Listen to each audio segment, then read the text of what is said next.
Yo, is the Bitcoin strategic reserve in America being sabotaged by an altcoin company? Trump's executive order last week that related to digital assets was missing a word. It was missing the word Bitcoin. The community found this extremely strange, especially because of the amount of effort that we put behind the Trump campaign.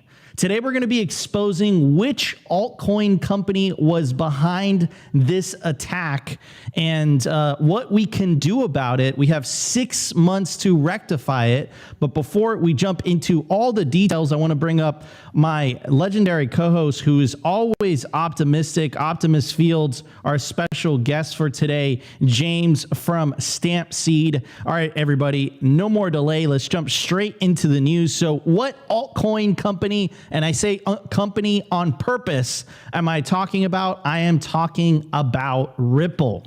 It was discovered last week. We were all waiting for the strategic Bitcoin reserve to come out of Trump, to come out of the Trump administration, to come out of the White House. We were expecting an executive order from day one, at least making it so that there was a Bitcoin stockpile, not necessarily saying that they were going to buy more Bitcoin, but at least saying, hey, we're not going to sell the Bitcoin that we have, the Bitcoin that we've confiscated, all these years. The same thing that Trump promised us at the Bitcoin conference. He didn't come through with that. Now, we found out why that was. I got some texts from people in DC, and of course, the community was diving deep into it. So let's jump straight into the article. Bitcoin reserve or nothing. Ripple slammed for pushing multi-asset reserve. The Bitcoin community is criticizing Ripple for advocating a U.S. multi-coin strategic reserve instead of Bitcoin only. Pierre Richard says the biggest obstacle for the Bitcoin reserve is not the Fed, Treasury, banks, or Elizabeth Warren. It's Ripple. They are aggressively lobbying against the SBR by throwing around millions at politicians, desperately trying to derail it. They did the same to attack Bitcoin mining under the Biden administration. Obviously, they want to protect their marketing narratives and push for a central bank digital currency built on their platforms. Brad Garlinghouse responds with, unless you're choosing to ignore the core tenets of the president's campaign, which aggressively supports American companies and technologies, our efforts are actually increasing the likelihood of a crypto strategic reserve, which includes Bitcoin, happening. It goes on to say, Pierre was not the same, and includes my quote in here, deliberately working, Ripple, that they are deliberately working against the U.S. Bitcoin Strategic Reserve Initiative, prioritizing their own interest over the well-being of the American people. Ryan Selkis says, I didn't donate $12 million to Kamala or cost the GOP 3 additional Senate seats like Ripple did, but I'm still trying to, I'm still going to try to help President Trump team understand why XRP is the poster child for why we shouldn't have a national crypto reserve.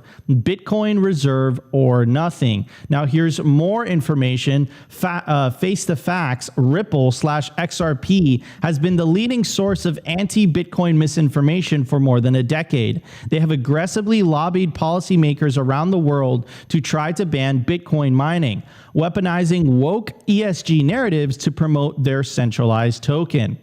Goes on to say, here's another example of Ripple co-founder Chris Larson says that he's going to donate, he did donate $10 million in XRP to the Kamala campaign. Now, here is Ripple's story in connection with central bank digital currencies. Here's Efrat. She's an amazing content creator. She says, hey, Ripple/XRP lovers, sorry to burst your bubble. If you're a freedom lover, how come you'd believe a company aspiring to be a CBDC platform of choice for governments and central banks? How can you be pro-freedom and keep feeding the beast? Let's take a look at the love story between Ripple and CBDCs. These excerpts are taken from my latest article on Bitcoin Magazine. Ripple, a digital payment network and transaction protocol that owns the cryptocurrency XRP, is considered one of the most popular cryptocurrencies and is strategically positioning itself at the heart of government financial innovation, aiming to be the cornerstone of future central bank digital currencies. It goes on to say, quote, Ripple is in talks with about 20 governments to develop their CBDCs using Ripple's technology. In May 2023, Ripple launched a dedicated CBDC platform to assist central banks, governments, and financial institutions around the world in issuing a CBDC and stablecoins. To date, Ripple has partnered with 6 governments for CBDC pilot programs: Georgia, Colombia, Montenegro, Hong Kong, Bhutan, and the Republic of Palau. It goes on to say, quote, Ripple encourages the abolition of cash, and unsurprisingly, it promotes the climate agenda. The company's website presents a commitment to a clean, prosperous, and secure low-carbon future, with a plan to reach carbon net zero by 2030. Here's another article that says Ripple scores victory against strategic Bitcoin reserve. Ripple's dreams came true this month when its pro-altcoin lobbying efforts in the U.S. scored decisive victories, eliminating not only the word Bitcoin from all executive orders and actions signed by Donald Trump, but also ending 2 efforts to establish a national Bitcoin reserve. Outside the US, it's succeeding with its stablecoin technologies, earning press for tests, preliminary projects with banks. It's even using XRP technology and central bank digital currencies. All right, just to kind of set the tone here before we continue the conversation, guys, you can't be pro Bitcoin and pro CBDC. And I'll say another thing. They didn't donate to the Trump campaign.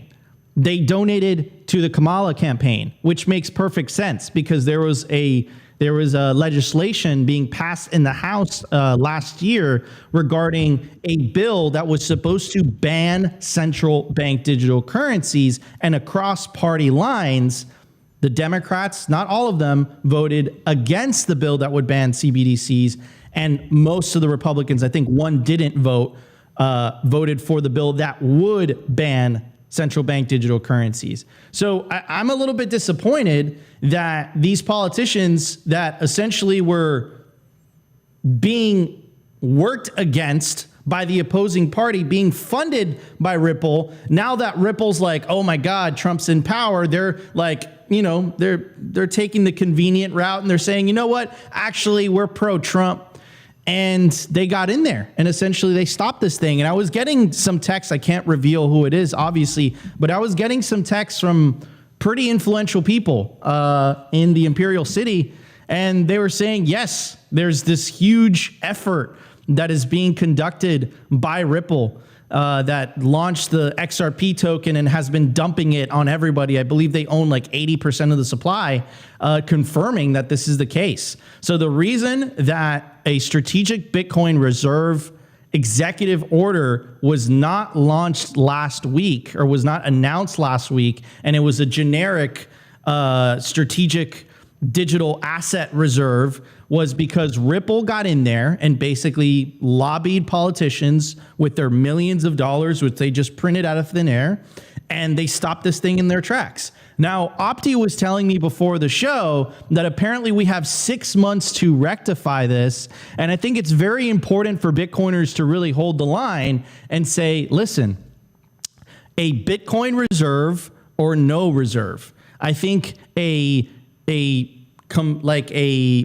bunch of Bitcoin and altcoins all in a strategic reserve wouldn't make it a strategic reserve anymore. It would just make it Bitcoin and a pile of non-strategic reserves. So anyways, Opti, you did mention something earlier about 6 months to rectify this, 6 months that are given to us in order for us to lobby as a community, as an industry, to really, I guess, educate these politicians. But man, listen, I'll say something else, guys. Ripple is an enemy of freedom. It's an enemy of Bitcoin. They've been doing this for over a year when they attacked Bitcoin mining. when they funded the Kamala campaign. The Kamala campaign was not pro-Bitcoin. The Kamala campaign was pro-central bank digital currency. And we all know how Ripple feels about central bank digital currencies. So make no mistake, Ripple is an enemy of freedom, and they're an enemy of Bitcoin. Just because they're kind of changing tune, because there's been a change in the guard here in the United States and Trump got into office, if you are, part of the Trump administration, these people are not your friends. They campaigned against you. They funded your political opponents for all of 2024. So why the change in tune? So again, a little bit disappointed, but Opti was informing me that we have 6 months to fix this. So Opti, what were you talking about? Yeah, so if you read the executive order, I'm blanking on what the name was, but it's something to innovate, digital assets in the United States. Part of it was, the first thing is it's strengthening American leadership in digital financial technology. There you go. That's the executive order name. Obviously, if you read it, there is no mention of Bitcoin in that executive order at all. It just talks about digital assets.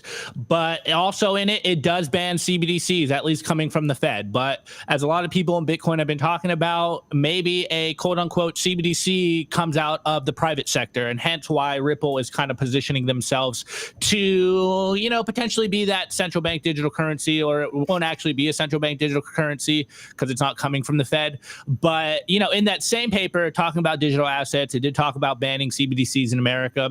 Obviously, like I said last week, there are some good things coming out of this executive order, which is specifically eliminating the FDIC and the Fed from even interacting with this executive order. Now, the part that Nico is talking about is, if you read the EO, it basically says that they will have 180 days to look into the potential of a strategic Bitcoin reserve or strategic digital asset reserve. So this was essentially an announcement of an announcement, as far as I'm concerned, though it was kind of a thing that a lot of us Bitcoiners were looking for. It was part of the campaign that Trump was talking about. But essentially, we have 180 days. I think now it's, I don't know where we're at now. Maybe it's like 175 days or something like that, to potentially, or rather talk to people in power, talk to, Senator Lummis, et cetera, and other people that will be involved with this. And it's just basically showing them that, hey, it should be Bitcoin only, as a lot of Bitcoiners have been saying. If it's not a Bitcoin only strategic reserve, then we don't even want it, is really the trend that a lot of Bitcoiners have been talking about right now.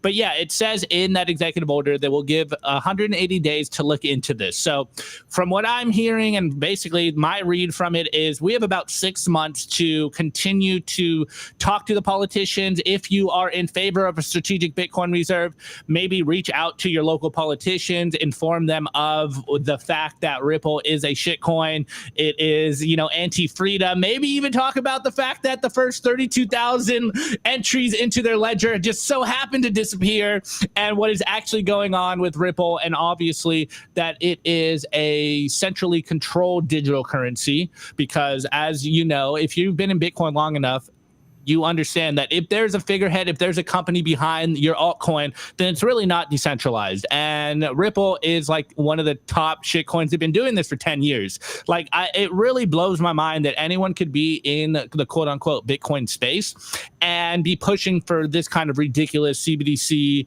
angling that, we want to be the CBDC for the world. And it's like, it just makes no sense to me. It really just goes to show that there's a lot of people in the quote unquote crypto space that are, one, scammers and frauds, and two, only here for the number go up aspect of Bitcoin. Now, obviously, we all love number go up, because as number goes up, more people start to come into the space.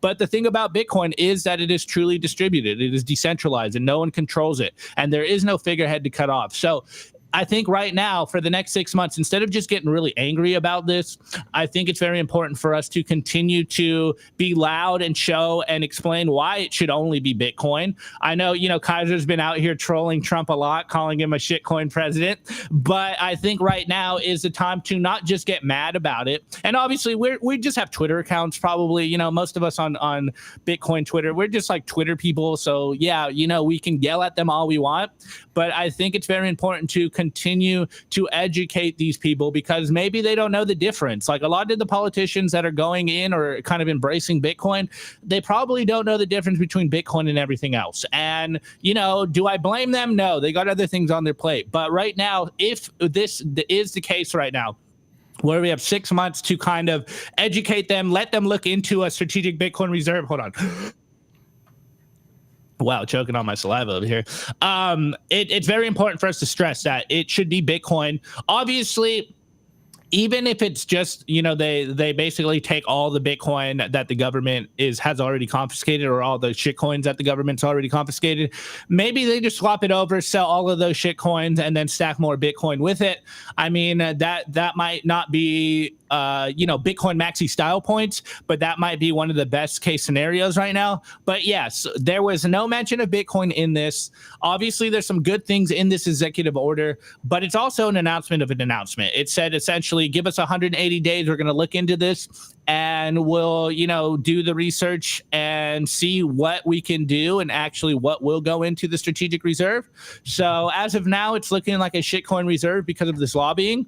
But in reality, it's obviously going to be Bitcoin only. Everything in this whole reserve that's not Bitcoin is not going to do what the strategic reserve is set out to do. So without a doubt, it will be mainly Bitcoin, but it looks like we are seeing the altcoin lobby out there trying to lobby for their pet project to get into this as well, obviously just to pump their bags, of which they created at no cost to themselves, of which they own 80% of the supply, and they're going out of their way. Like it's so insidious, and I'm a bit disappointed, because it goes from, Trump had a historical win, the historical election, so much things that he had to overcome.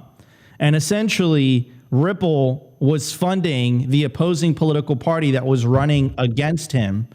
Now that the Republicans won in a sweep, they won the House, they won the Senate, and they won the presidency. Now, all of a sudden, they're lobbying the party in power, basically saying, oh, you know what? We actually like you guys. It can't just be a Bitcoin strategic reserve. It needs to be a digital asset reserve, of which Ripple has to be included. These guys weren't your friends. These guys were not on your side. And these guys also have been attacking Bitcoin for a long time. They attacked the mining industry. Now they're attacking the Strategic Bitcoin Reserve Initiative. They don't have the well-being of the American people in their minds and in their intentions. They have the well-being of Ripple. They have the well-being of themselves. They're not a company. And again, you can't tell me that they have the well-being of the American people, but at the same time advocating for central bank digital currencies. You can't say that. Like central bank digital currencies is going to make fiat currencies look like, like a pony, essentially, like a harmless pony. Like it is ridiculous. This is completely ridiculous. And I hope some people in the Trump administration wake up to this reality, that they're being lobbied by people that ran against them, that funded their opposing political candidates. So it's absolutely ridiculous. James, what are your thoughts on this? Initiative to establish leadership around digital currencies, 6 months to kind of figure this whole thing out. What it really sounds like to me, I look at it as like a metaphor of like the individual who goes through their shitcoin journey, which like pretty much everyone has done. And is that just happening, at the government level, at the nation state level, happens at the corporate level, happens at, the individual level. It's happening at the, the level of the government as well. And I just think, as far as like Ripple goes, they're very aggressive. Like if you think back on their collaboration with Greenpeace to basically say Bitcoin wasted too much energy, that giant skull that was going around, they gifted us. And now they're pretty much trying to get in front of the way of the strategic reserve, by forming a CBDC. They're just kind of they're aggressive, right? The way I look at it, they're trying to get there first and use their words and kind of trick people and manipulate to, to create something like this. And where I look like Bitcoiners, we're a little bit more, I don't want to say this for everybody, but I feel the vibe is a little more like laid back. It's like, we'll say I told you so when the time is right, when you come around to understanding that Bitcoin is the best form of money because it's decentralized, because nobody's in control of it. And I just look where, there's people out there on the front lines, obviously doing what they have to do to get this information out in front, but I think it's a lot less than what we're seeing, from Ripple. And I kind of like take more of like the passive approach, where it's just like, okay, they're going through a shitcoin journey for whatever reason. They're weeding out the bullshit. Maybe they're bringing it to light to show that it is bullshit, to weed it out.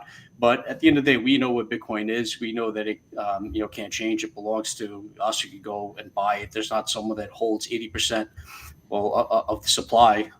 That's basically going to rug you, create more out of nowhere. It's all, has its supply schedule laid out. So like, we know what Bitcoin is. We know what the roadmap is. And I just feel like that roadmap will converge with the strategic reserve that, the U.S. is planning for a digital asset, and that will be Bitcoin. So I just feel like it's kind of like a waited out. It's there's a lot of good things that are happening in the Bitcoin space because of, who's elected right now. I think it's a very good time for Bitcoin. There's a lot of great things. Gary Gensler's out. We have a Bitcoin-friendly SEC chair. SAB 121 was rescinded. I think a Bitcoin strategic reserve is next. It's just, for whatever reason, we got to go through this bullshit phase of lobbying, and hopefully just get through this pretty fast. I think people realize what Bitcoin is pretty fast, and I just feel it's inevitable no matter what level you're buying it, individual, Absolutely. corporation, nation state. Absolutely. I 100% agree. I 100% agree with James. And another thing also too, guys, that I'll mention here is like altcoins, again, we're libertarians, right? So if you feel like buying, pony coin or whatever, whatever floats your boat, you more than likely will get wrecked. We recommend Bitcoin only. It's the only true money that exists. But I'll say this. Altcoins are inherently centralized. So if they do pick up any type of traction, because they're inherently centralized, they need the protection of the state in order for them not to be shut down. So it was and is an inevitability that XRP, in order to ensure its survival, cozies up to governments and say, hey, guys, Bitcoin's a threat to you guys? Well, we got the solution. We got Ripple and we got CBDCs. Don't worry, you won't lose your control and your monopoly on money. We got your guys' back. That's what's happening. This is the inevitable conclusion of any altcoin that becomes so popular. They have to cozy up to the state. They have to cozy up to the government, because if not, the government will shut them down because they're inherently centralized. What makes Bitcoin unique, what makes it special, what makes it different is that it's completely decentralized. Nobody can change the rules. Doesn't matter how much of the supply you own. And no one controls it. And because no one controls it, no one can co-opt it, we don't need to lobby anyone. We don't need to cozy up to someone to ensure its survival. When the CCP banned Bitcoin mining within their borders, and they had like 60 to 70% of the hash rate within their territory at the time, the hash rate dropped by 50%, and without any CEO or any central authority telling miners to plug back in, because of Bitcoin's incentives, the hash rate decentralized globally, a lot of it going to Kazakhstan, Texas, Paraguay, Canada, and now the hash rate is making all-time highs. No CEO needed to tell them to do that. No government needed to tell them to do that. It was Bitcoin's incentives that did it by itself. So Bitcoin is this self-sufficient entity that essentially incentivizes humanity to ensure its survival. No other altcoin has those sets of incentives. It has these sets of incentives where we're playing the fiat game all over again. Like one of the things that I noticed this weekend, when I'm not going to name any names, but it seems like this meme coin extravaganza is accelerating to crazy levels. You have the president launching a meme coin. You have some predominant quote unquote Bitcoin maxis launching meme coins without naming any names. And essentially what I'm coming to realize is the public is slowly finding out that anybody can create a coin. And now if you start going down that rabbit hole, you start to come to the inevitable conclusion, why is the government any different? Don't they essentially do the same thing? Isn't creating a meme coin out of nothing essentially the same thing that governments do through fiat? It's the same thing. They're creating and printing and issuing money that's coming out of thin air at no expense to them, at the expense of everyone else that is essentially has to buy the bag. That's essentially the game. Bitcoin is the only true money. There's only 21 million. And if you want to make more Bitcoin, you have to buy it, mine it, earn it. That's it. There's no other way. You cannot just print more Bitcoin. You have to invest in the infrastructure and mine it like everybody else. It doesn't matter whether you're an emperor, a king, a president. You are equal to the pleb in his basement that has a bit axe. He's mining Bitcoin and he has to pay power costs just as much as you do if you want to get more Bitcoin. That's what makes Bitcoin different. And if you want to know why XRP is doing, what XRP is doing, is it's because it's trying to ensure its survival and its success while competing with Bitcoin. And you cannot compete with Bitcoin based on Bitcoin's principles, based on Bitcoin's incentive structure. So you need the state in order to ensure that your altcoin is successful if your altcoin reaches sufficient size and market cap. It's an inevitability. It's always going to happen. Anyways, so starting off Monday strong. But anyways, I still think we'll get a strategic Bitcoin reserve. Is it going to be as boss and as pure as El Salvador's? I don't think so.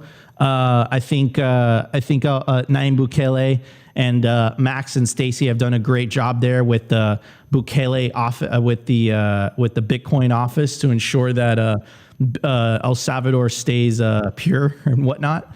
But yeah, I mean, it's crazy. But hey, guys, this is politics. This is the separation of money and state. We did get some major wins. We got Ross freed. We got the administration off our back from a regulatory perspective. So it's not perfect, but we are definitely making progress. We're definitely heading in the right direction. And this week, I will be dropping an exclusive interview that I had in Washington, D.C. with Senator Lummis, and I'll have an update for you guys in regards to the Bitcoin Strategic Reserve. Anyways, guys, before we jump into the rest of the show, I do want to give a shout out to, of course, Simply Bitcoin's lead sponsor. Guys, we wouldn't be here without our sponsors, and we're very, very picky on who we choose to partner with. So I want to start off with our lead sponsor, BitcoinWell.com. Buy real Bitcoin, enable your independence with their fastest and safest way to buy Bitcoin on-chain or via the Lightning Network in Canada, the USA. What makes Bitcoin Well different is it's a completely non-custodial platform.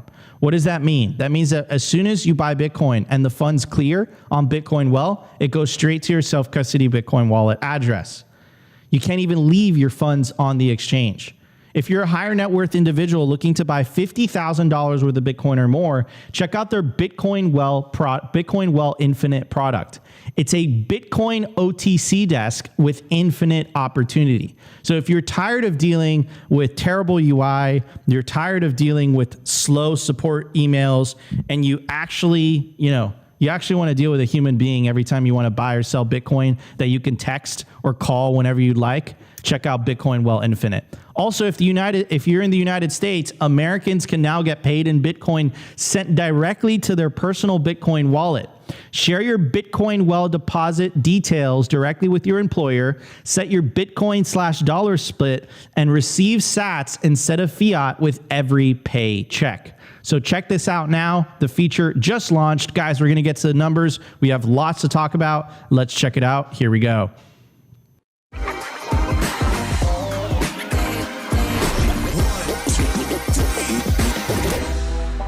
I want to tell you guys about our sponsor, Stamp Seed. Is your Bitcoin in cold storage really secure? Are your seed words really secure? Stamp Seed's do-it-yourself kit has everything you'll need to hammer your seed words into commercial-grade titanium plates instead of writing them down on paper. Don't do that. Paper sucks. You want to literally stamp your seed into this plate of titanium. Your words are actually stamped into the metal plate with this hammer. So once your words are in, they aren't going anywhere. No risk of the plate breaking apart and your pieces falling everywhere. Titanium stamp seeds will survive nearly triple the heat produced by a house fire. They are also crush-proof, waterproof, non-corrosive, and most importantly, because this is generational wealth, time-proof. All things that paper is not, allowing you to hodl your Bitcoin for the long haul. I mean, here is the plate that they crushed. They put in water, they put a blowtorch to it, and as you can see, the words have survived. Stamp your seed on StampSeed. And you can use promo code SIMPLY to get 15% off anything on their store. All right, everybody, scan the QR code right now. Use promo code SIMPLY. Get 15% off anything on their store. You want to stamp your generational wealth into titanium. You don't want to write it down on finicky paper. Don't do that. So stamp your seed into the stamp seed. Promo code SIMPLY. All right, everybody. At the time of recording, the Bitcoin price is $99,170. Stop the show right now. Press pause, whatever you're watching on YouTube. And whatever, it's done. We're changing our name to Simply Ripple from now on. That's the new name of the show. Opti's going to be hosting it. Brad Garlinghouse is going to be a special guest.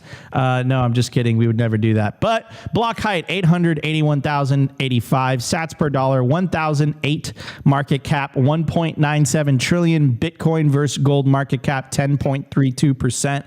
Percentage issued 94.36%. Decline from all-time high, negative 9.1%. Realized monetary inflation, 1.04%. In the grand scheme of things, things are just getting started, and Bitcoin is continuing to take fiat currencies to absolute school. Even if they get back to 2% inflation, that magical number, somehow money needs to lose purchasing power in order to function. The world's been psyoped into thinking that.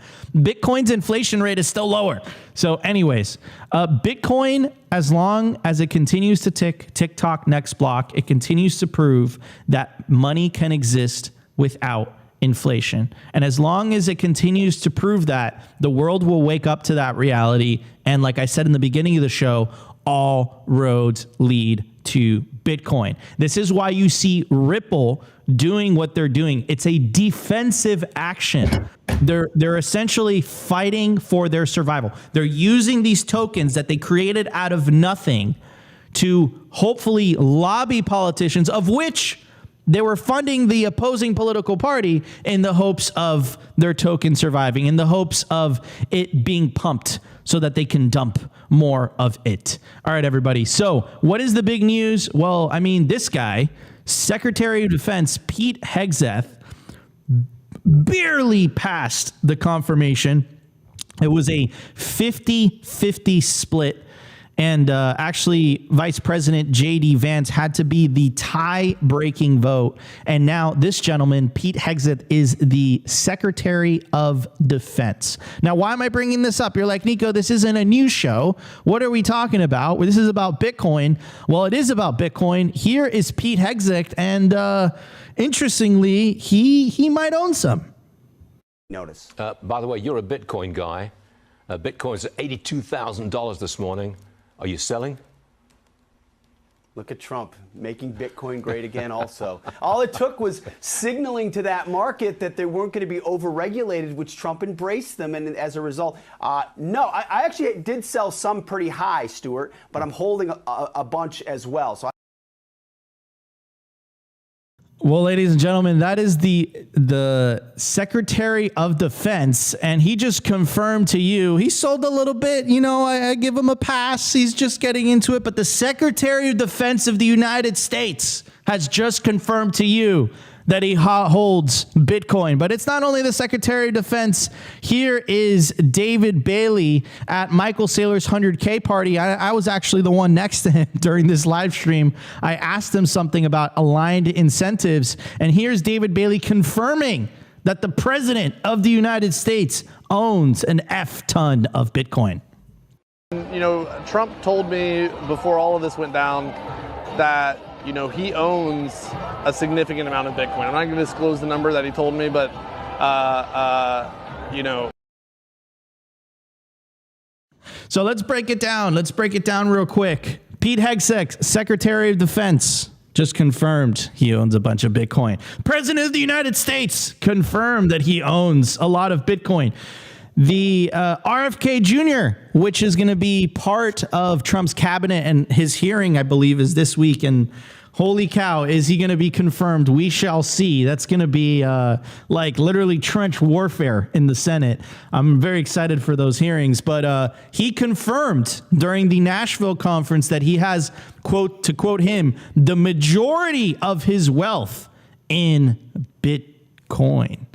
So, I mean, the writing's on the wall, guys. The VP also holds Bitcoin. JD Vance also, thank you, Opti, also owns Bitcoin. So basically, the president, all his cabinet, and the vice president all hold Bitcoin. So they're incentivized to do what? Pump our bags. That's what they're incentivized to. Anyways, here's David Bailey. And shout out, I have to give credit where credit is due. So David Bailey is the CEO of BTC Inc. BTC Inc. owns the Bitcoin conference, and they own Bitcoin Magazine. Those guys have been really good to us. We appreciate them. And here's a quick update. He was the one responsible for getting Trump at the Bitcoin conference, and they actually held the so-called crypto ball that happened in Washington, D.C. Now, the reason that this is so important, and I keep emphasizing this to you guys, is if you're not in the room, you're not in the deal. Bitcoiners are now in the room. So now we get to be a part of the deal. However, I'll preface that with Bitcoiners are not also in the room exclusively. Bitcoiners and shitcoiners are also in the room. We're both in the room. And essentially, us Bitcoiners have to negotiate, and we have to make the case as to why Bitcoin only. This is the way it is, unfortunately. Anyways, politics is not, it's not pretty. It's a messy process. And I think a lot of us are getting exposed to it for the first time because of what happened last year during the Biden administration, where they essentially went after our industry. And more information, by the way, is going to get released in regards to what really happened during Operation Choke Point 2.0. So here's David Bailey. He says, quote, just talked with Donald Trump, President Trump, and thanked him for keeping his promises to our industry. I mean, I don't know, Opti, how do you feel about that first statement, bro? I mean, we got Ross free. The Ross promise, it was great, but he mentioned, this was what he said, a strategic Bitcoin stockpile. He did say that in Nashville, did he not? Yes, and he said he'd also get Gary Gensler out. Well, he kind of, self left. He kept his promise there. But yeah, but he kept his promise. He kept his promise. I mean, look, I think what Hegseth said in that clip is really the signal here. Obviously, it's not perfect. He's a politician. You guys know my take here. I don't really trust politicians too much. I was cautiously optimistic around this whole executive order announcing a strategic Bitcoin reserve. But what Hegseth said, I think, is the main point here, that he has been Trump, and that's what I mean by he has been signaling for a pro-Bitcoin legislation. So, is it perfect? No. And did he keep all his promises? I mean, I guess, sort of. I don't know. We'll see. I guess we'll give him 180 days, Nico. But I don't know. I don't know. David Bailey might be a little hopeful on this one, because it does sound like a strategic shitcoin reserve as far as I'm concerned so far. Oof, those are strong words. All right, everybody. If you guys are enjoying the show so far, we have 158 likes. Help us break 250 likes within the first 45 minutes of the show. There's almost 600 of you guys watching live on YouTube. So smash that like button if you guys are enjoying Simply Bitcoin Live with Nico, Opti, and our buddy James from Stampseed. Anyways, it continues to say, so just talked to President Trump and thanked him for keeping his promises to our industry and to Free Ross. I asked him if he wanted to share a message with the Bitcoin community. He said he's 100%, he's with us 100%. We're going to send Bitcoin to much greater heights, and we're going to outcompete China and other countries that want to take it from us. Thank you, President Trump, for being the first Bitcoin president. Promises made, promises kept. I think Bailey obviously is being strategic there. Again, guys, this is politics. You gotta be, you don't want to burn the bridge, right? You don't want to burn the bridge with the president of the United States. But I will say this. I mean, look at El Salvador. Like, it's pure Bitcoin country. I believe that they passed legislation. I might be incorrect when I say this, but I believe they passed like only pro Bitcoin legislation. Max and Stacy have been saying that it's been extremely difficult to keep the altcoiners out. But at the same time, I mean, like, look, the United States is the most powerful country in the world, not only economically, but also militarily. So what happens here is extremely influential. And I mean, a Bitcoin and a non-strategic reserve mix would be, I think, a catastrophe down the road. And I think it would give all the naysayers, it would vindicate Elizabeth Warren. It would vindicate Gary Gensler. And unfortunately, I don't think people would be able to see the difference between and it's not an if, when all these altcoins inevitably blow up, right?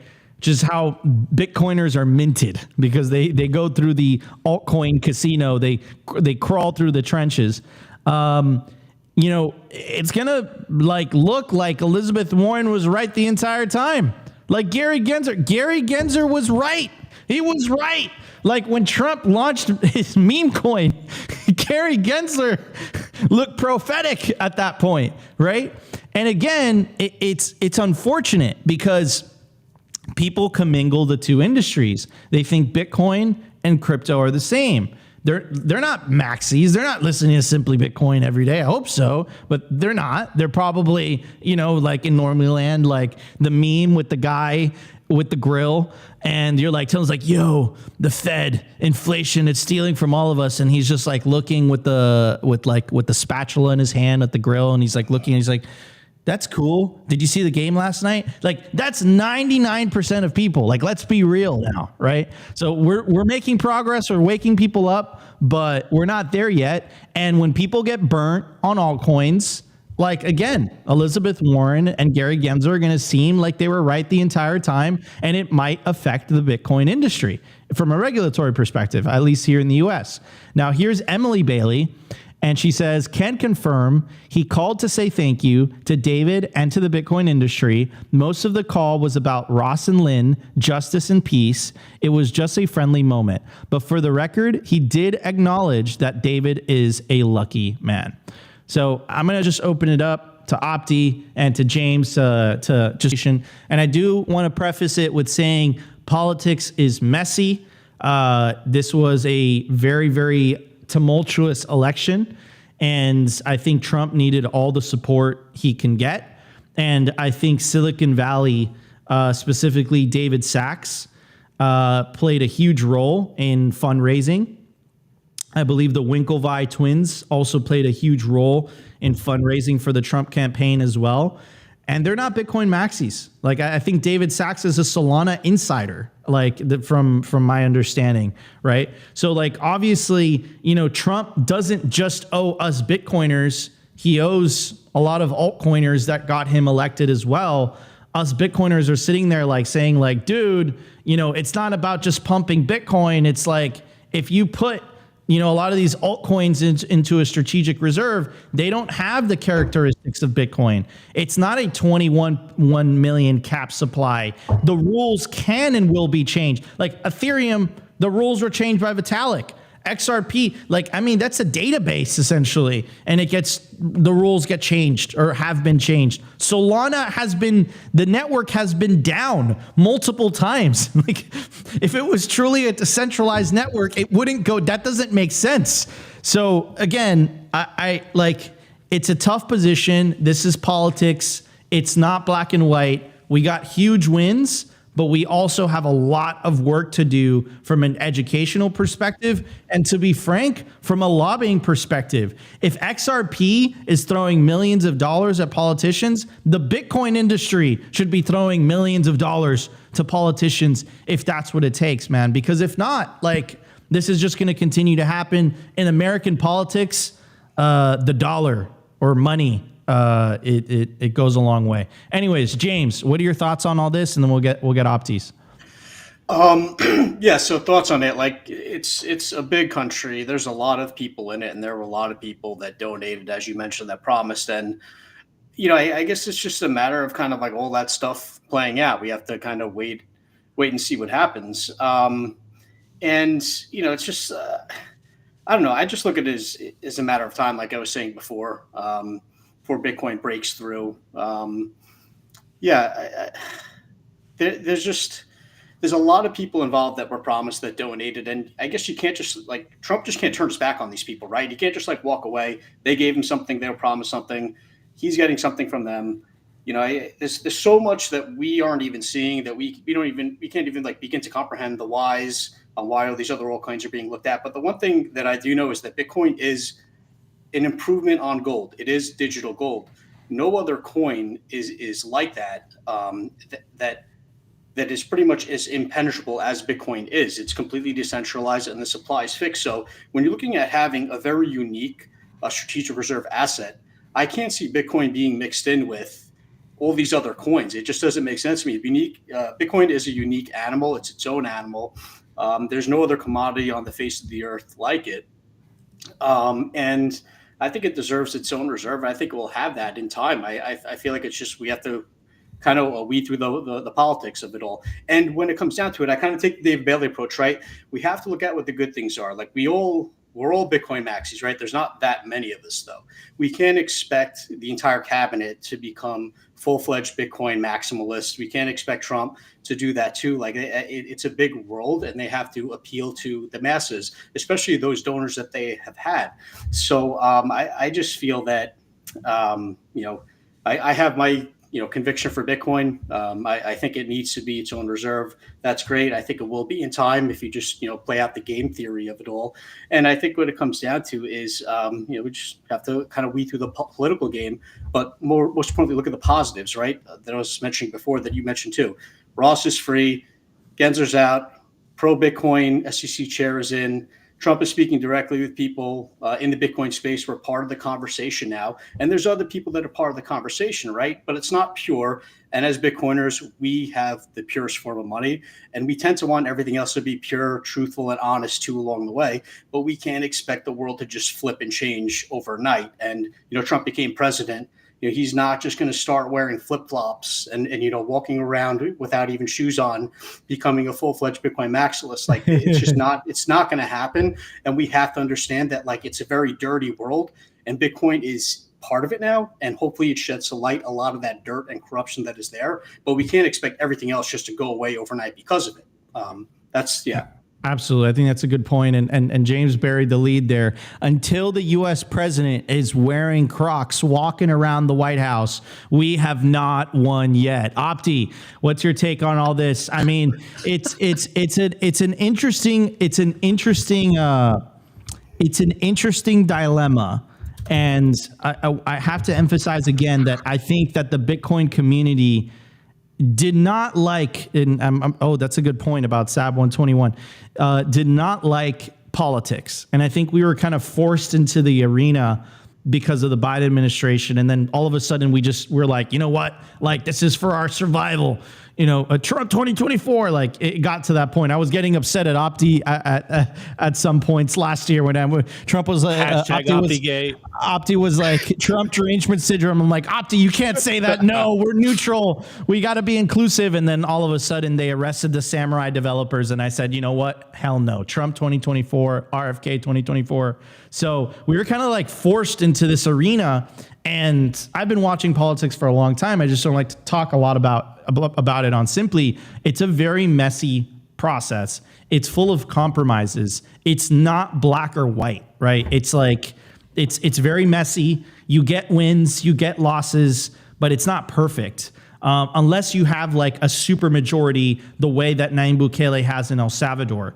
The Republicans don't have a super majority. They have 53 Senate seats. They have the slim minority in majority in the House.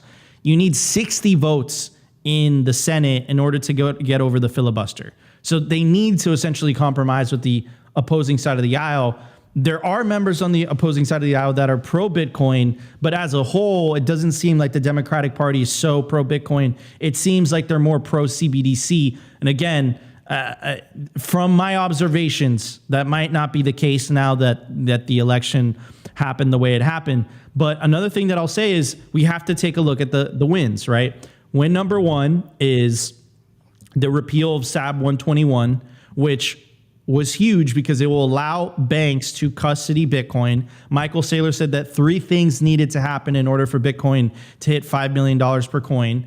One was the approval of the spot Bitcoin ETF. 2 was changing the FASB accounting rules. 3 was the ability for banks to custody Bitcoin. Without the repeal of SAB 121, it was impossible for banks to do that. Eric Weiss, which just recently came on Simply Bitcoin IRL, explained that in detail. You guys should definitely watch that episode, my first in-person interview. But also the freedom of Ross, right? And thing number 3 is the end of the regulatory attacks against the industry. However, the unintended consequence of that is there's going to be a shitcoin extravaganza this year, without a shadow of a doubt, right? So Opti, I see you laughing. What are your thoughts on this? Because again, you cannot deny that there has been some pros, but let's just say a lot of us Bitcoiners weren't thrilled when we saw Trump coin launch 3 days before the inauguration. Yeah, well, obviously, I think we're in a whole new paradigm now, considering where we were 4 years ago or even the last Trump administration to now, as Nico likes to say, we're in the room and he is actively considering the Bitcoin industry. Obviously, we've heard a lot of rumors, and I think at this point we can kind of confirm that this is actually the case and this is what Trump is thinking.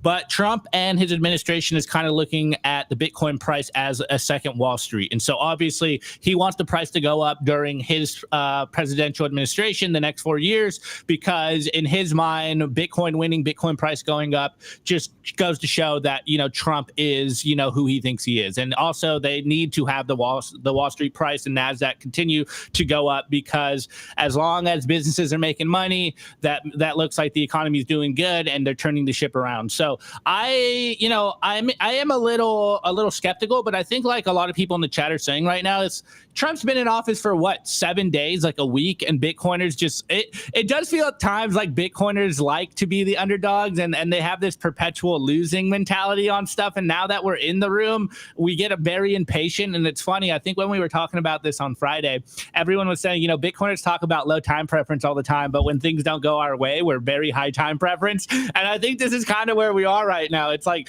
look, Trump's been in office for a week and Bitcoiners are already mad about everything going on when we do have a lot of good wins going on. Now, on the flip side, I am going to kind of troll a little bit here, but as a Bitcoin maxi, maybe Gary Gensler was a good thing at this point. He seemed to be holding back the onslaught of shitcoinery in the U.S. But again, we are free market maximalists here. And so we have been talking about on this show a long time that we don't believe the government should be picking winners and losers. And with that means that, hey, if we do get a shitcoin administration right now and they loosen the crypto regulations and shitcoin, we do have that shitcoin extravaganza, Bitcoin's going to win on its own merit. Like, yes, as a maxi Bitcoiner, it is our duty to ensure that your friends and family don't get wrecked. Obviously, we don't want to see a shitcoin reserve, because then, as we know in the Bitcoin industry, or rather the crypto industry at large, it's full of scammers and fraudsters. Like, everything is a pump and dump besides Bitcoin. Everything is controlled by either a company or, you know, a small group or a figurehead. And this is why we love Bitcoin, is because there is no one that controls Bitcoin. And this is why we think it is the people's money. This is why we love to talk about Bitcoin. And even though Bitcoin is on the doorstep, or rather politics and the government is on the doorstep of Bitcoin, we know Bitcoin is the people's money. And it's been driven for the last 15 years by individuals, mainly individuals, but yes, a lot of institutions. And so we would love to see Trump follow Bukele's lead here and just go full pro Bitcoin. And obviously, you know, a lot of libertarians and free market maxis might think that having some anti-shitcoin legislation is not a free market idea.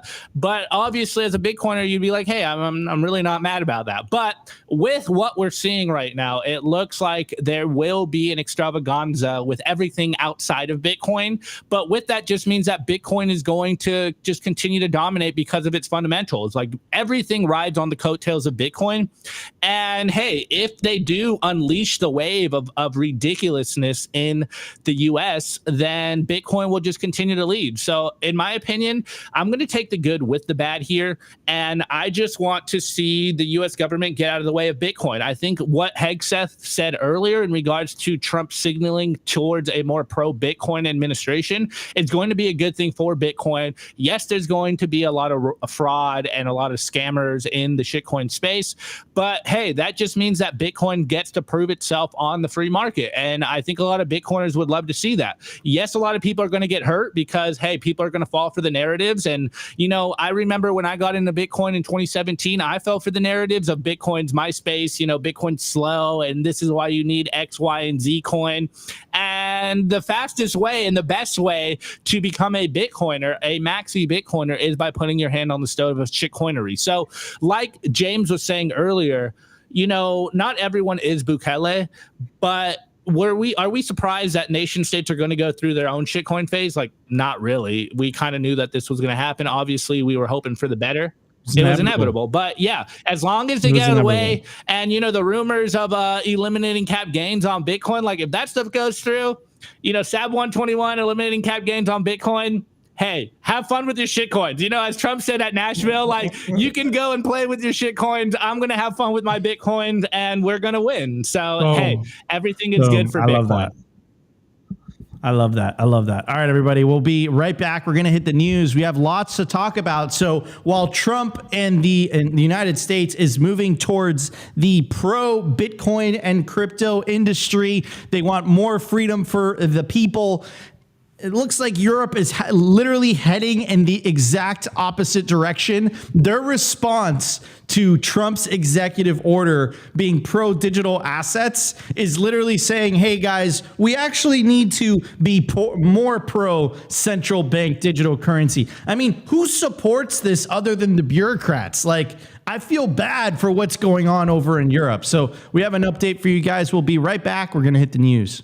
I want to give a very special shout out to our sponsor, Compass Mining. They make Bitcoin mining accessible to everyone, from beginners to experienced investors. Their turnkey miners gets you online and hashing within 48 hours, making it easier than ever to start your mining journey. Plus, with their active marketplace, you can resell your miner at any time, adding flexibility and value to your investment. Visit their website to access a wealth of resources, learning everything you need to know about Bitcoin mining. Take your first step into the world of Bitcoin mining with confidence. Discover more at compassmining.io. Again, compassmining.io, and see how Compass Mining can power your success.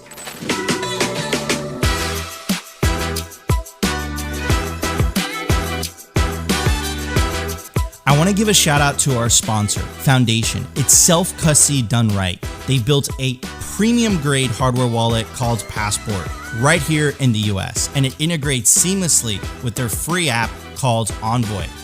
Passport is fully open source and verifiable. It's the most intuitive Bitcoin wallet design with a UX reminiscent of a classic feature phone, so you'll know how to navigate it and use it the moment you pick it up. It's also air-gapped, meaning Bitcoin stays offline, never touching an internet connection.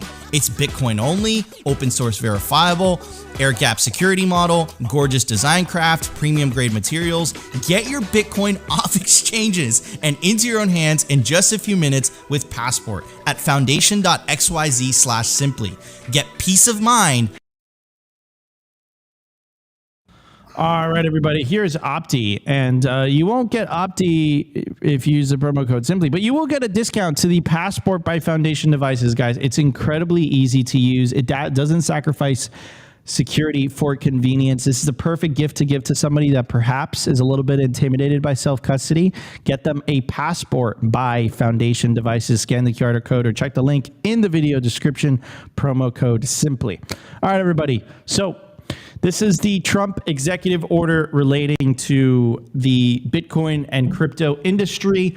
As like I was saying in the beginning of the show, it seems like Ripple got in there and was like, yo, has to be inclusive. This isn't just about Bitcoin. So they didn't mention Bitcoin by name, which is, to be honest with you guys, like I'm with American HODL here. Make no mistake, we got rugged. This was a huge letdown to enormous proportions, because I guarantee you that if the word Bitcoin was mentioned one time in this executive order, we would be at 120K by now. I feel very, very strongly about that.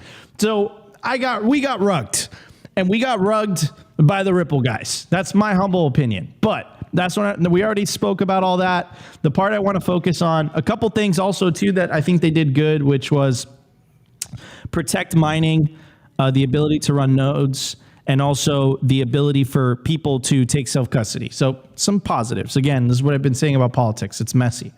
Compromises. But the part that I also like is this specific passage number 5, taking measures to protect, very specific wording, Americans from the risks of central bank digital currencies, which threaten the stability of the financial system, individual privacy, and the sovereignty of the United States, including by prohibiting the establishment, issuance, circulation, and use of a CBDC within the jurisdiction of the United States.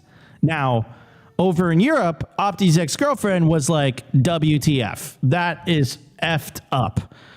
Europe has been marching. They've been basically in the vanguard of this rollout of a CBDC in a developed Western country. They've been moving full steam ahead.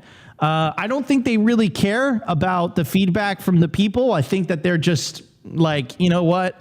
This is like the bureaucracy is over. Big government is over without this. We have to move full steam ahead. So how did they react to America opening up to the Bitcoin and crypto industry? The European Central Bank pitches digital euro as a response to Trump's crypto push. It goes on to say, Eurozone banks need a digital euro to respond to President Donald Trump's push to promote stablecoins, a type of cryptocurrency typically pegged to the US dollar. European Central Bank board member Pierre Simpoli said on Friday. Trump said he would promote the development and growth of lawful and legitimate dollar-backed stablecoins worldwide as a part of a broader crypto strategy that he sketched out in an executive order issued on Thursday. Scipione said this would help lure even more customers away from banks and strengthen the case for the ECB to launch its own digital currency. Quote, I guess the key word here in Trump's executive order is worldwide. Scipione told a conference in Frankfurt, this solution, you all know, further disintermediates banks as they lose fees, they lose clients, and that's why we need a digital euro. I love this word. Disintermediates banks. That's exactly what is happening, and there's nothing you guys could do about it. Well, there is something you could do about it. What you guys could do about it is actually stop printing money and actually create the right incentives for people to use your money.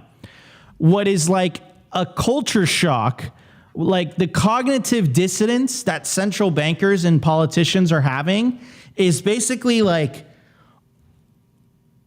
our monopoly on violence isn't allowing us to coerce people into using money that they don't like.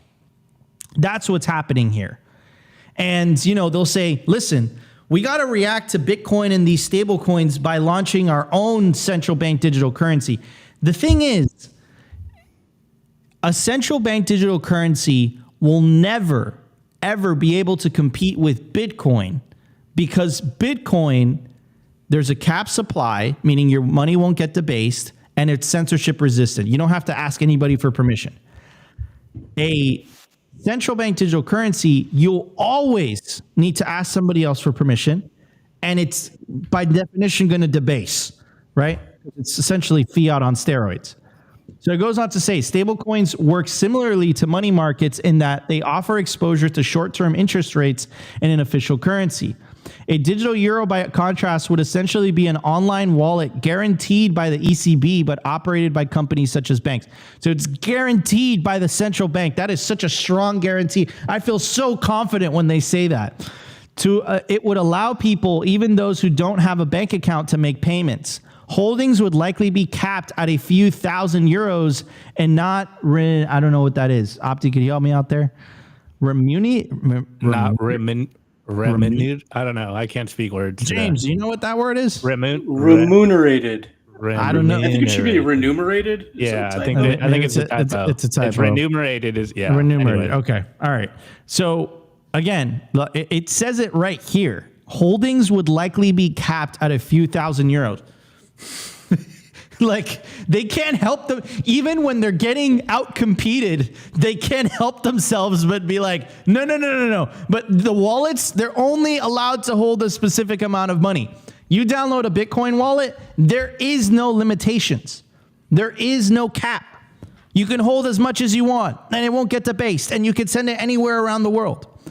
The case that I've been making regarding stablecoins, because I know a lot of Bitcoiners are not fans of stablecoins, is that stablecoins are a stepping stone towards Bitcoin, especially in the developing world, because it essentially gives people access to non-sovereign alternatives in which they have to download a digital wallet, and they just download a digital wallet and boom, they're ready to receive money from anywhere around the world. It's just a matter of time before they realize that there is a better digital money than a stable coin. And of course, that's Bitcoin. But if you're living through double-digit inflation, which a lot of the developing world is, you're just trying to survive, right? You're not even in the saving mode yet. You're in survival mode. But it's a stepping stone. It goes on to say, banks have expressed concerns that a digital euro would empty their coffers as customers transfer some of their cash to the safety of an ECB guaranteed wallet. Oof.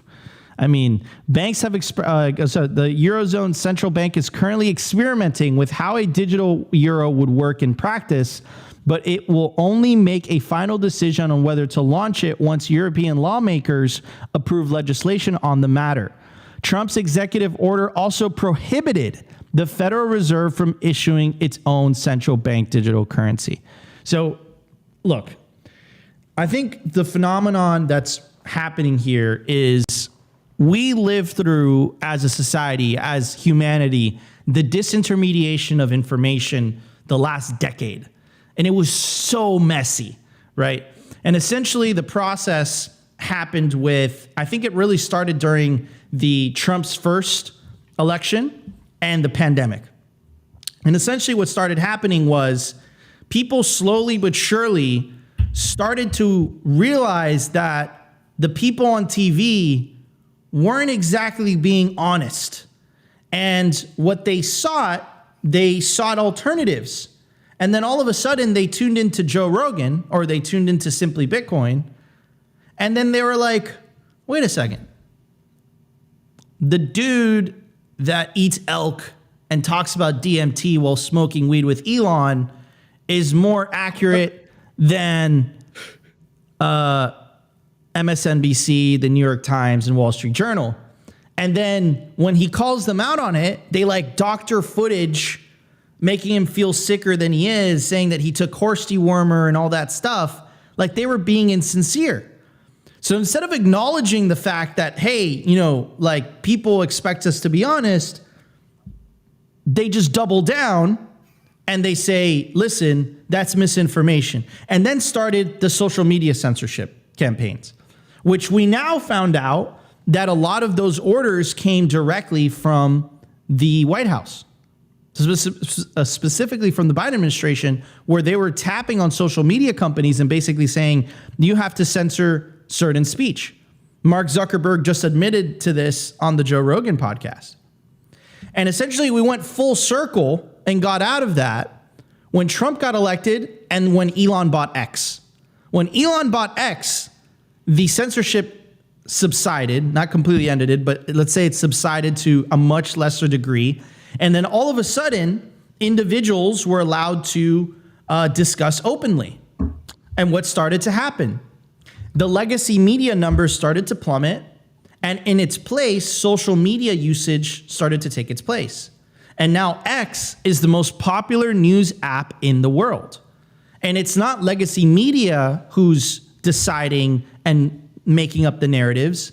It's actually millions upon millions of individuals all around the world communicating peer-to-peer and discussing on the marketplace of ideas what's happening in reality. And legacy media doesn't know how to react to that. They've had a monopoly on information for the longest time. And that was the disintermediation of information. Now, what we're heading into now is the disintermediation of money. And I think it's going to be a lot more messy. And I think it's going to be a lot, you think the whole censorship thing was bad? Wait till we start going after the source of funding and the source of power of the state. Like things are going to get crazy, like insane, like sovereign individual thesis confirmed type of thing, right? So that's where we're heading. So in these tumultuous times, in this transitionary period where we transition from the analog age, the industrial era, into the information age, fiat elections still have consequences. So as much as a lot of us say, hey, listen, I don't want to vote, the system's broken, you can't deny that the election of Bukele, the election of Javier Milei, the election of Trump has been actually one step forward to the end goal, which is the separation of money and state. And by doing so, the liberation of mankind from the tyranny of central banking. So that's my bit. I rambled on a little bit. Opti, what's your opinion on this? James, what's your opinion on this? Like, Opti, you pissed off your ex-girlfriend. She's doubling down. She doesn't want it. She's like, Opti fucked me over. And yeah, we got to roll out these CBDCs. Well, like, in all seriousness here, I've been saying this for a while. Everything that the EU has been doing the last couple of years, it seems like they're shooting themselves in the foot. They're actively fighting against the population. They seem to be making mistake over mistake. And I think this is one of those other mistakes. It's like, okay, instead of embracing Bitcoin, you double down on a CBDC. Like, I get it. You know, Christine Lagarde is trying to continue to hold on to the power that she has, but it's actively losing that power, and they're freaking out. And so they're doubling down. And so, you know, Nico jokes about the fact that, hey, you know, I dated Chrissy Lagarde and I'm the reason for why she's mad about Bitcoin, but he's not really that far off. Obviously it's a troll and we're joking about it.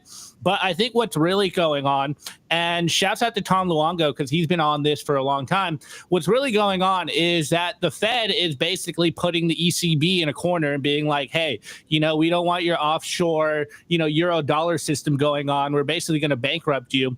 And as the EU goes bankrupt, they are freaking out and they're actively attacking anything possible. And so the ECB right now is currently losing control around the world. They're losing control of their own monetary system. And so what do they try to do? What's their knee-jerk reaction?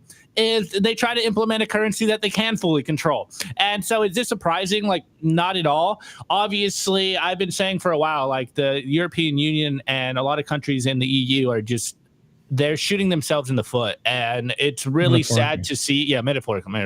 And it's really sad to see if you are a European. But this is global economic war right now, and they're losing it, and they are freaking out about it. And so, am I surprised that this is the case? Like, not at all. They've been talking about this for a while, but the coincidence of it, or rather, the timing of it, is probably the biggest signal that Trump announces this digital asset stockpile literally days after the EU announces they're doubling down on their CBDC. It's just like, man, can you make any more wrong moves? Like, yes, the EU was once the center of the world. Now they're just continuing to lose control, and they're going to continue to hurt themselves. And what's the saying? When you watch your enemy make mistakes, you don't correct them. So, hey, if I was in Europe, I would be very worried about this. If I'm an American over here, I'm like, hey, have fun, ECB, play with your stupid CBDC, continue to go down that path. You're going to wreck yourself.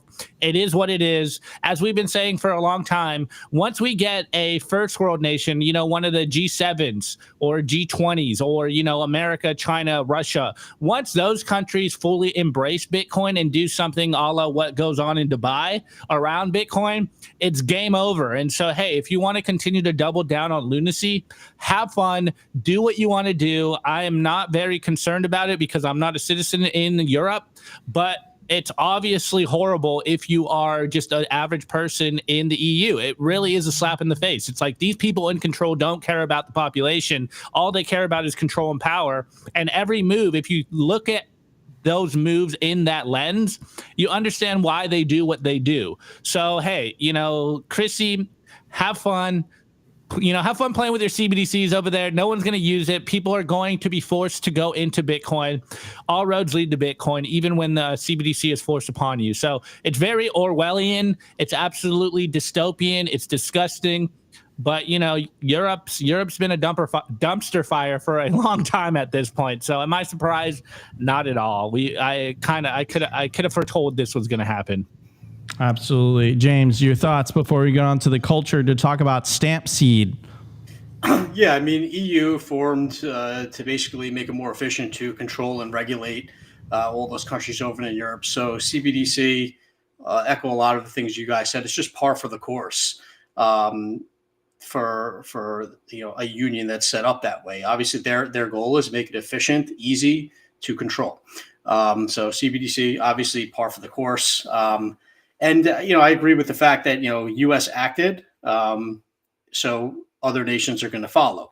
It's almost like, I don't know if it's a weird metaphor, but, if you have nuclear bombs, your enemy's going to start creating nuclear bombs, I guess, right? It's all sort of like a war game where you have to have the same thing the other, country has. So maybe it's a little bit of that.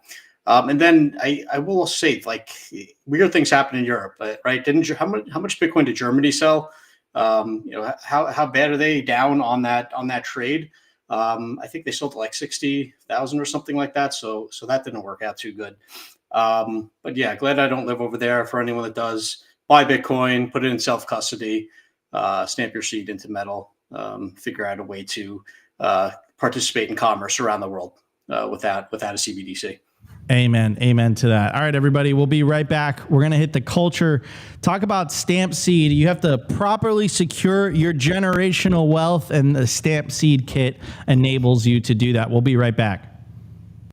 I want to give a shout out to our sponsor, HIVE Digital Technologies. As the first ever public miner, HIVE's been battle tested through every possible market. And as the first with an AI strategy, HIVE continues to redefine the future of sustainable energy. Also, gotta casually drop this in here, HIVE consistently tops the industry in Bitcoin mined per exahash. They're lean and mean, they're green and clean, and they're changing the game. Learn more by following them at HIVE Digital Tech or check out their website, hivedigitaltech.com.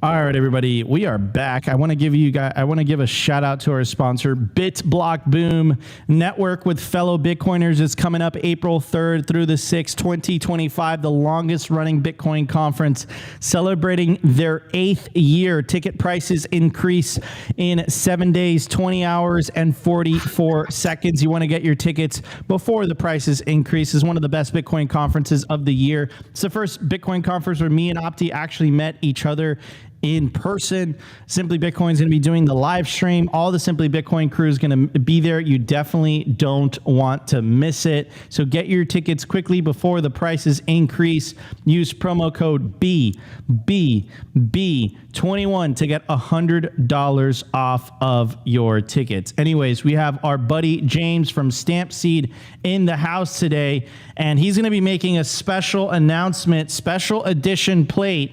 James, could you show it off, please? All right, yeah. I'll just show it off really quick. We have a special edition plate here. Trump, first U.S. Bitcoin president. We made 47 of these only. It's a titanium seed plate, obviously, just like the ones we always have that we've done with artist collabs. This one's a little bit different.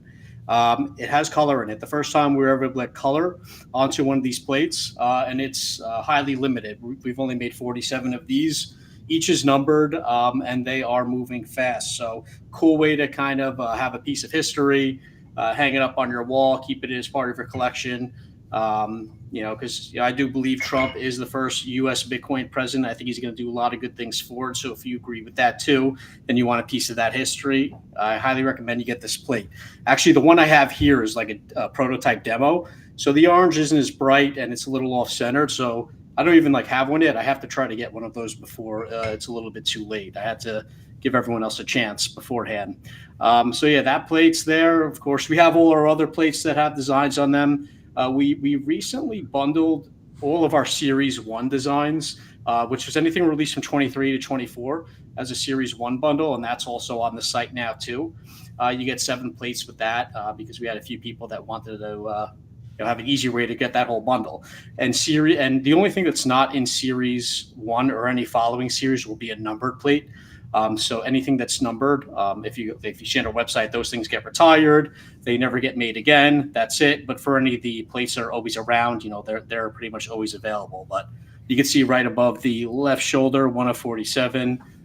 Each will be numbered like that. And there'll be a label sealing the entire plate. That'll also be number 2. So if you didn't want to open it up, but you want to know what number you had, you'll be able to know because it will be on the outside label. I know a lot of people who actually collect these things don't want to open them. It's like a long-term hodl for them. Sorry. I Yeah, thought you were. No, go ahead. Questions? Yeah, so we got a comment in the chat. The brass-tipped hammer is a game changer. Opti, could you go to the website and show off the kit for anyone? Because I know there's a lot of new viewers tuning into Simply Bitcoin. The bull market is pumping. Our numbers are going up. So perhaps people don't know what the Stamp Seed kit is. So could you break it down? There's an overall picture here, James. Yeah. We just talked about a plate. They're like, oh, is that just a metal plate with Trump on it? What is the titanium seed stamping kit? What's it for? Who's it for? James. Sure. Let's break it down. Okay, so this is for anyone that's holding Bitcoin in self-custody, long-term cold storage, right? So for anyone new who just bought Bitcoin, it's still on the exchange, get it off the exchange. You want to move it into a hardware wallet. With that hardware wallet, that's basically storing your private key so you have full ownership of your account. If you're holding your Bitcoin on the exchange, you're really holding it in someone else's account. So you have to send it to yourself and take self-custody with an open source Bitcoin only hardware wallet, preferably. So when you do that, there's a backup to that private key should that wallet become lost, destroyed, or stolen. Wallet breaks, the electronics in these hardware wallets aren't always the best. They don't really stand the test of time. It gets lost, stolen, damaged. You can't get back into it for whatever reason. You have a backup for that. Your backup's going to come in the form of 12 to 24 words, which the hardware wallet is more than likely going to tell you to write those down on paper. Don't store them online. Obviously, that's not a good thing. You could get hacked. There are computer programs out there that are scraping, looking for these 12 to 24 words. So they're going to tell you to write them on paper. that's bad, because if you lose that backup, if it burns in a fire, if it gets water damage, if the ink fades, if you throw out the paper on accident, you lost all your Bitcoin. You can't call up the hardware wallet company like, hey, Cold Card, I got locked out of my Cold Card. Can you guys help me with the backup? It's not like resetting your password for Facebook. It's gone. You don't have access to it anymore. So instead of putting it on paper, you go to the kit, which you're on now. So the plate that I was showing before, you could see on the bottom left, you can see 24 lines. That's where you're actually hammering your words into the metal. You're not writing them on paper. Look at what's being held right there is a stamp. On the tip of that stamp, there's a letter. What you do is you hit the top of that stamp with a hammer, and the letter imprints itself deeply into that titanium. You're not like taking a piece of metal with the letter on it and placing it somewhere and trying to keep everything together. It's actually impressed deeply into that titanium, and it's like one solid piece. So pieces aren't going to fall out or scatter if the device becomes bent, right? If you have like little letter tiles, they could pop out if something becomes bent. If heat expands, obviously that's a problem too. So you can kind of look at this here. It's the size of a Post-it essentially, right? And instead of writing on the Post-it, you're stamping in it because you're holding this thing for generations, right? You're passing down your wealth. It's hard to do that with a piece of paper. It's not going to stand the test of time. And, obviously the plate here has been through the ringer. One of the biggest fears people have is a house fire. It's one of the most common things that could happen, and it's something that can result in your seed phrase becoming lost forever. Ours is titanium plate, which is going to survive nearly triple the average house fire. And we were talking a few weeks back about the California wildfires. This would survive through something like that. And I've seen videos and pictures of safes from those fires, and the paper inside of the safes are charred up and burnt. A safe can be fireproof, right? But it can only be fireproof for a certain amount of time. And if a wildfire is roaring for a certain amount of days, that safe is not going to survive. So unless you have a very high quality, UL tested fireproof safe that you probably spent thousands of dollars on, it's not a good idea to take that piece of paper and store it in the safe. It wouldn't last. So the stamped titanium would. I've tested this thing with like roofing torches up to 2,000 degrees Fahrenheit, bury them in fire embers for hours at a time. There's really no way to damage it. It gets a little discouraging sometimes. You're looking for, how can we break this plate? It gets very difficult. So it's a little, for anyone who might be new to hearing about this or self-custody, it does seem a little crazy, right? We're like modern day blacksmith. We're stamping our passwords to our generational wealth into titanium. But if you want to take self-custody, if you want that level of responsibility, these are the things you have to do if you want to be your own bank. And obviously, as I was saying, you have to be responsible in doing that. So set yourself up for success with the metal versus doing it on paper. And then there are some other options out there for anyone saying, like, I don't trust myself with the 12 to 24 words. What if I lose it? Where do I store it? These are all kind of situations you have with whatever it's stored on, right? If it's on paper, you still have those same questions. But for anyone that wants a little bit more insurance, you could do something like multi-sig, right? Where you have different up to 3 wallets or even up to 5, I think. Or you could have your plates for that. You could do the 2 of 3 sharding, where you're separating your words across 3 plates. There's so many other ways to do it where you're really protecting yourself. You can make copies of your seed words, which I don't particularly like to do, but you can certainly do that. Obviously you can memorize them, right? And I think that's a great second backup, but you have to have something metallic with the words deeply impressed in it. No loose pieces, no loose letters that could pop out.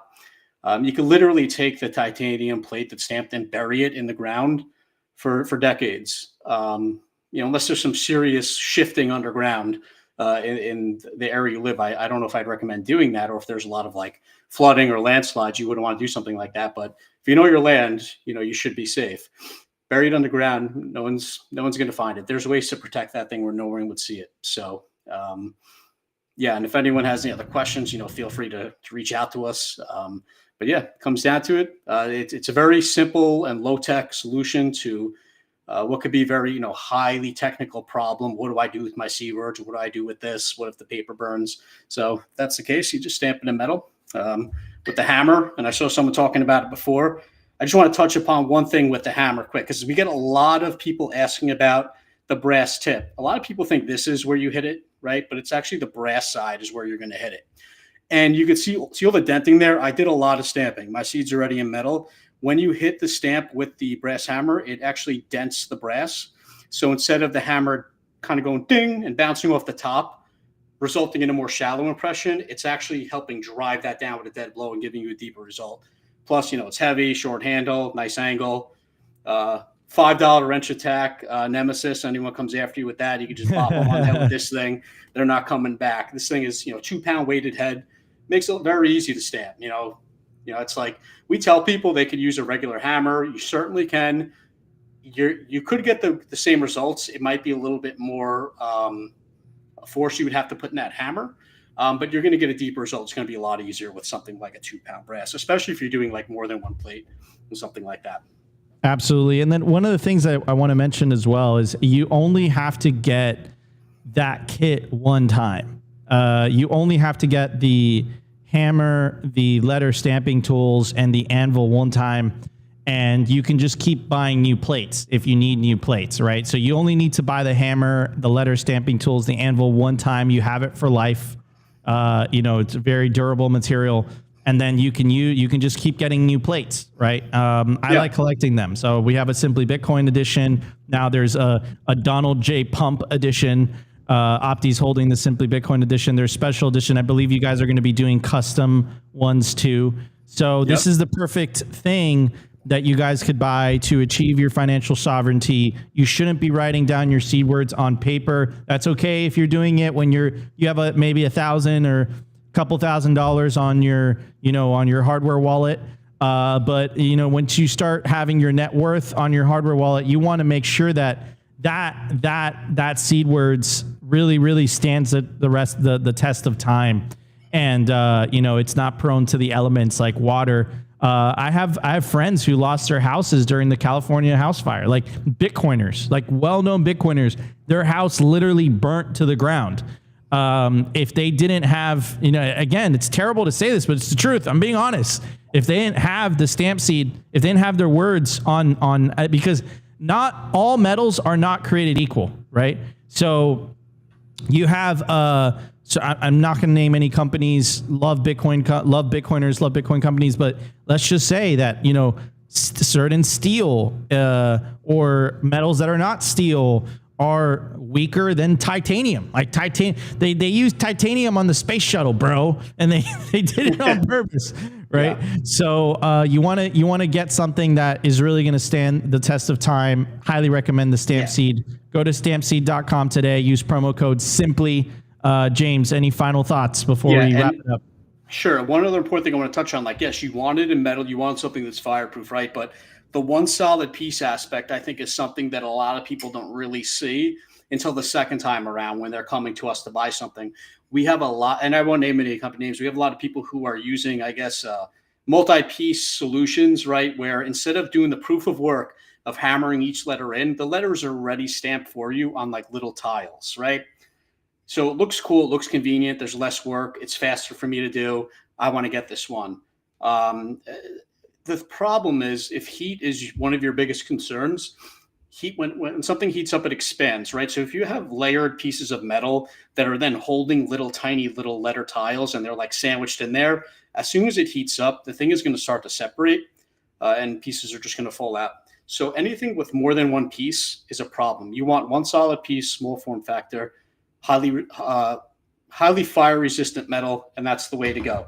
So yeah, that's the final thought there. I guess another one is take self custody, practice it, put your Bitcoin into self custody, send a little bit to the wallet for the first time if you've never done it before. Send $10, whatever the amount may be. Make sure it went.